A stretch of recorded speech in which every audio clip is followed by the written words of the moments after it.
भारत में इंसानी ज़िंदगी की जो कीमत है वो कम है और गरीब आदमियों की जान कीमत उससे भी ज़्यादा कम है। तो जो फ़र्क पहले साफ़ पानी करता था अमीर और गरीबों के बीच में, जो अमीर आदमी वो आरओ का पानी पी रहा है या बोतल बंद पानी पी रहा है, और जो गरीब आदमी उसको सप्लाई का जैसा भी पानी मिलता है, जैसी भी क्वालिटी का मिलता है, उसको पीना पड़ता है। अब यही फ़र्क साफ हवा भी करने लगी है। जो गरीब आदमी है, रिक्शा चलाता है, साइकिल चलाता है या रोड पे रेहड़ी लगा के बैठा है, उसको सबसे ज़्यादा पोल्यूशन खाना पड़ता है। और वहीं जो अमीर आदमी है, उन्होंने अपना एक जुगाड़ निकाल लिया इस चीज़ का। उन्होंने अपना एक पर्सनल एयर बबल बना लिया है। एयर बबल यानी कि अपने एक पर्सनल हवा का घेरा बना लिया है।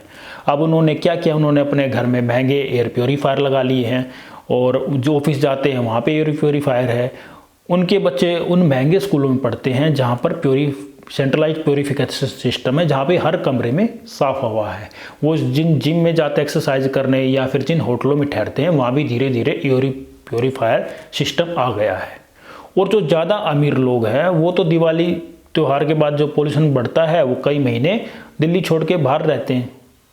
तो विडंबना ये देखिए आप रोड पे क्या होता है कि जो महंगी गाड़ी में एयर प्योरीफायर लगा के बैठा है, जो आदमी महंगी गाड़ी में बैठा है, उसकी गाड़ी पोल्यूशन फैला रही है, लेकिन जो साथ में जो आदमी साइकिल पे चल रहा है या फिर रिक्शा चला रहा है वो पोल्यूशन नहीं फैला रहा, लेकिन उस कार का पोल्यूशन वो खा रहा है। तो ये बहुत बड़ी विडंबना हो चुकी है।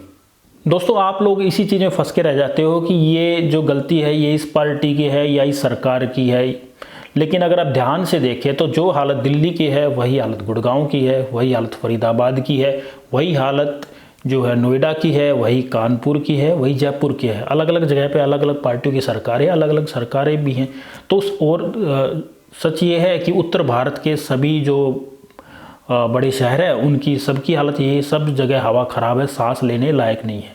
और एक बड़ा सच ये भी है कि इसकी वजह ये भी है कि आप लोगों ने कभी मांगा नहीं, कभी इस चीज़ को मुद्दा बनाया नहीं कि हमें साफ़ हवा चाहिए। आप लोगों में से कितने लोग अपने विधायक, पार्षद या सांसद के पास गए हैं या आपने उनसे मांगा है कि हमें साफ़ हवा चाहिए? तो आपने कभी मांगा ही नहीं जो आपको साफ़ हवा मिले। सबसे बड़ी दिक्कत अब ये आ रही है कि जो अमीर लोगों की सुनवाई सरकार में जल्दी होती है और कभी कभार मिडिल क्लास लोगों की भी सुनवाई हो जाती है। अब इन लोगों ने अपना एक जुगाड़ या पर्सनल सॉल्यूशन निकाल लिया है, तो इसका मतलब ये है कि ये जो समस्या है आसानी से सोल्व होने वाली नहीं है और ये पोल्यूशन की समस्या रहेगी और इसका सबसे ज़्यादा खामियाजा गरीब लोगों को उठाना पड़ेगा। दोस्तों, आप पूछेंगे इसका इलाज क्या है?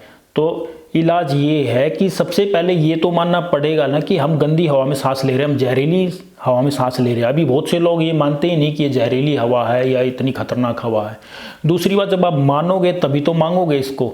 और लोकतंत्र की खास बात ये होती है कि जब बहुत सारे लोग किसी बात पे चर्चा करने लगे या किसी बात को उठाने लगे, जनता के बीच किसी मुद्दे पर चर्चा हो जाए, तो इन नेताओं को मजबूरन कम से कम उस समस्या का सोल्यूशन जरूर करना पड़ता है। तो आप लोग बातें करेंगे, चर्चा करेंगे, उसका भी बहुत बड़ा असर होने वाला है। और दूसरी बात ये है कि जब ये सर्दियां हैं, ये पोल्यूशन भरी सर्दियां जब बीत जाती हैं, तो ये मत भूल जाया करो कि ये सर्दियां फिर से वापस आएंगी। तो ये जो चर्चा है, ये जो बातचीत है, ये साल भर चलनी चाहिए। तो दोस्तों, हमारे चैनल का नाम है रैशनल इंडिया और हम इसी तरह जो जनता के हित की बात है, जनता की भलाई की बात है, उसको उठाते रहते हैं और जागरूकता फैलाते रहते हैं। तो अगर आपको हमारा काम पसंद आया तो हमारी वीडियो को लाइक जरूर करें और हमारे चैनल को सब्सक्राइब करें ताकि हम इसी तरह की वीडियो आपके सामने लाते रहें।